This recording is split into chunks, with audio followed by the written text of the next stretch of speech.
Dear viewers, আমি doctor মোজানুল আবদিন। আপনি কি লক্ষণ দেখে বুঝতে পারবেন আপনার কিডনিতে পাথর হয়েছে? খুবই ইম্পর্টেন্ট। বিশেষ করে প্রবাসী ভাই যারা আছে তাদের কিন্তু ইদানিং কিডনিতে পাথরের পরিমাণ অনেক বেশি। নর্মালি আপনি হঠাৎ করে দেখবেন যে প্রস্রাবের পরিমাণটা কমে যাবে, এটাকে অলিগোরিয়ে বলি। প্রস্রাব সাথে ময়লা যেতে পারে, প্রস্রাবের সাথে হঠাৎ করে রক্ত যেতে পারে, একদম লাল হয়ে যাবে প্রস্রাব, খুবই ইম্পর্টেন্ট। আবার প্রস্রাবের সাথে অনেক সময় প্রস্রাব করলে ফেনা উঠতে সর্দি হয়, ফেনা উঠতে পারে, প্রস্রাব দুর্গন্ধ আসতে পারে। বিশেষ করে এই যে পাঁজরে লয়েন, ডান পাঁজর, বাম পাঁজর অথবা মাজার দিকে প্রচণ্ড ব্যথা করতে পারে, এগুলো খুবই ইম্পর্টেন্ট।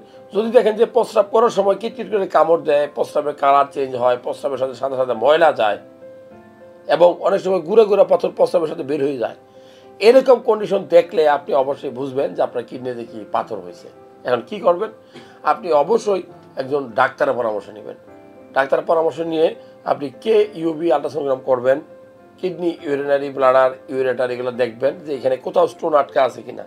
একটা এক্স রে করতে পারেন, মাজার একটা কোমরের একটা এক্স রে করতে পারেন ইউবি প্রাথমিক স্টেজে। প্রস্রাবের টেস্ট করলেও কিন্তু অনেক সময় এই সকল লক্ষণ দেখা দিতে পারে যে পাথর হয়েছে কিনা। এরপরে প্রস্রাবের টেস্ট করে দেখবেন যে প্রস্রাবের সাথে কোনো রক্ত যাচ্ছে কিনা। সবচেয়ে ভালো হবে কি, যদি আপনি নন কন্ট্রাস্ট একটা সিটি স্ক্যান করেন, সিটি স্ক্যানও কিন্তু পাথর ধরা পড়ে। তো আমি বলবো যারা ভালো আল্ট্রাসোনোগ্রাম করে তাদের কাউকে দিয়ে আপনি ভালোভাবে আল্ট্রাসোনোগ্রাম করলেই কিডনিতে পাথর হয়েছে কিনা বুঝতে পারবেন।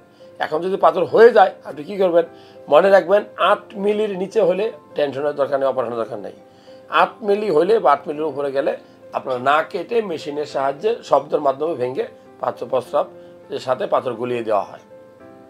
আর এছাড়া কিছু ছোট পাথর হলে ছোট কিছু ওষুধ আছে যেগুলো আমরা লিখে দেই, এগুলো লং টাইম খেলে অনেক সময় প্রস্রাবের সাথে বের হয়ে যায়, বেশি করে পানি খেলেও প্রস্রাবের সাথে বের হয়ে যায়। সো ডিয়ার ভিউয়ার্স, খুবই ইম্পর্টেন্ট যে প্রস্রাবের সাথে রক্ত গেলেও কিন্তু বোঝা যায় কিডনিতে পাথর হয়েছে কিনা।